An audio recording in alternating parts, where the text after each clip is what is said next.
Bagaimana strategi pembelajaran yang telah dilakukan berdasarkan pengalaman kalian? Berikut penjelasannya. Halo guys, oke, kembali lagi bersama kami di podcastnya Anak Pintar Kebanggaan Bangsa. Oke, sebelumnya perkenalan terlebih dahulu. Di sini ada saya seperti biasa, Kak Firza Rosada.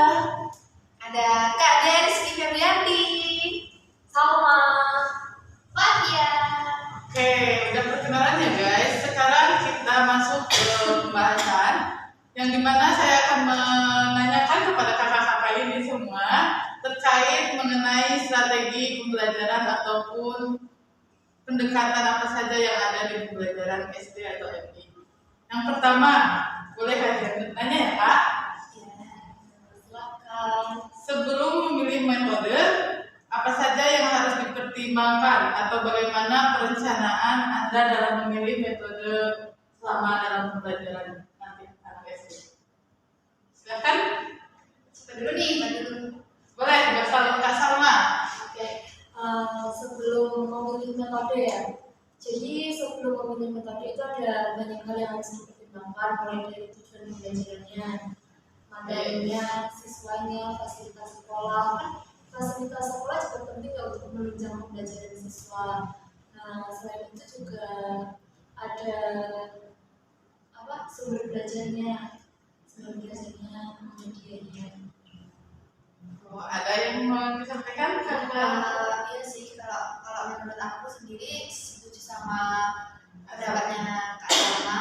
Soalnya itu kan kita juga harus memperhatikan kesiapan siswa. Misal kalau siswanya di daerah pedesaan, kita juga harus menyesuaikan nih siswa yang di desa pinggir pantai tentu akan berbeda dengan siswa yang di kota. Nah, kayak gitu. Mungkin Kak Fatia boleh. Kalau menurut saya sih kurang lebih sama kayak Kak Ria sama Kak Salma. Poin penting kalau kita mau memilih metode itu satunya adalah memperhatikan kebutuhan siswa. Kan nggak mungkin ya kita pakai metode tanpa memperhatikan kebutuhan siswa itu seperti apa, di lingkungannya itu bagaimana. Kita nggak bisa asal dong, harusnya kita benar-benar melihat, memperhatikan apa yang ada di tempatnya. Kesimpulannya berarti guys harus memperhatikan keadaan dan memperhatikan siswa juga, walaupun wilayah ya kayak tadi pantai, berarti harus lihat di mana strateginya dan metodenya. Oke, kakak yang selanjutnya, kira-kira apa saja model pembelajaran yang harus diterapkan Kak dalam berlangsungnya pembelajaran? Kalau saya biasanya kalau nggak problem based learning itu project based learning. Selain itu Seperti apa nih project listening ini? kalau project based learning itu kemarin saya minta anak-anak untuk membuat planet tata surya dari plastisin. Jadi itu nanti ukuran-ukurannya itu disesuaikan dengan planet kan yang paling gede Jupiter kan. Nanti Jupiter ukurannya lebih gede, Merkurius paling kecil. Nah, plastisin ini nanti Merkurius yang paling kecil gitu. Nah, saya juga nulisin warnanya mereka yang dibutuhin apa sih biar sesuai dengan aslinya, meskipun ya nggak 100% sama ya. Kira-kira Kalau saya sama kayak Mas Salma, ada BJBL, ada BBL, kemudian juga ada discovery learning dan lain-lain. Kalau saya kemarin waktu mikro, saya menggunakan salah satu yakni BBL. Di situ kayak kita kasih problem ke murid, misal kayak salah satunya itu saya tanyakan ke murid kira-kira di sekitar kalian di kelas itu ada bentuk apa saja. Nah, nanti kita cekap bareng-bareng bentuk itu seperti apa, bentuk apa.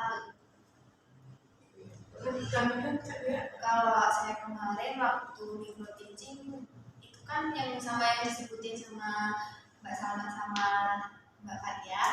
Kemarin saya juga menggunakan BBL.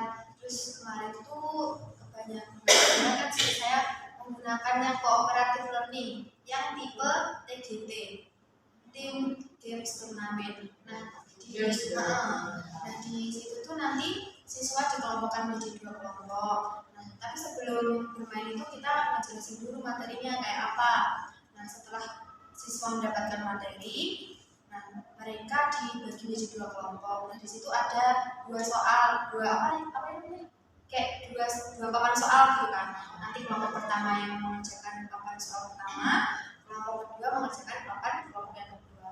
Nah di situ nanti saya sebagai guru itu kan kayak mengarahkan gitu loh, siapa nanti yang paling cepat atau yang paling benar nanti akan mendapatkan reward.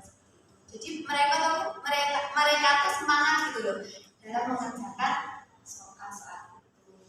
Guys, ternyata model belajar itu sangat bermacam-macam ya. Nah, selain model kan, sebenarnya model ada pun media ya kan. Kira-kira media apa yang diterapkan atau dibutuhkan sih dalam pembelajaran seperti yang mungkin pernah dilakukan oleh kakak-kakak ini? Boleh, siapa dulu aja? Jadi kurang lebih kita pilih media itu sama seperti ketika kita harus menentukan metode. Kita harus lihat dulu kebutuhan murid, kemudian kita lihat dulu tujuan pembelajarannya seperti apa, kemudian cara kita menyampaikannya seperti apa. Kita harus memperhatikan hal-hal tersebut. Nah, kebetulan kemarin waktu saya mikro, saya menggunakan salah satu media berbentuk bangun datar. Kebetulan waktu itu materi saya bangun datar, jadi saya membuat beberapa bentuk bangun yang bisa dijadikan media. Jadi kita menjelaskan media tersebut di depan murid itu secara konkret ada seperti ini bentuknya. Kayak di bawah ya, kayak Iya. rumusnya, lingkaran atau baloknya. Lanjut, Mbak. Jadi kalau saya kemarin waktu ya sama seperti Mbak Fatia, kita juga harus memperhatikan kesesuaian metodenya. Kemarin waktu dengan metode PBL itu saya menggunakan media laptop untuk menayangkan problem-problem yang ada di lingkungan. Kemarin kan saya mengangkat materi tentang global warming ya.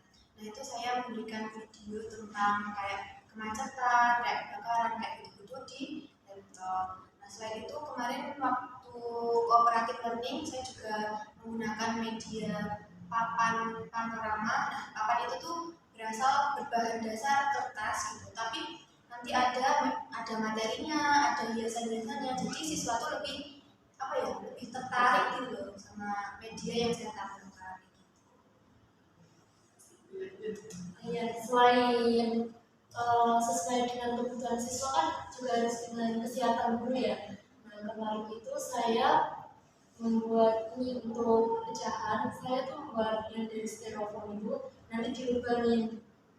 Nah, itu tuh nanti dari styrofoamnya itu saya tempelin gambar pecahan kayak ini 1/3, ini 2/6. Nanti siswa tuh diminta kayak membuat puzzle gitu. Ini pecahan berapa sih gitu? Kayak di disalurkan. Kayak ini tuh ada 8 bagian gitu kan, di styrofoamnya tuh dipotong-potong, jadi dibagi di 8. Nah nanti di sana tuh ada tulisannya 1/8. Nanti siswa tuh diminta mengambil potongan yang menunjukkan 1/8 itu mana.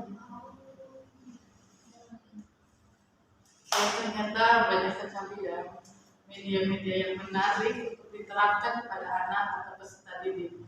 Nah selanjutnya kan tadi udah ya media sama metode. Berarti itu ada kayak tahapan perencanaannya sebelum mengajar tuh kita harus menyiapkan apa saja sih Kak?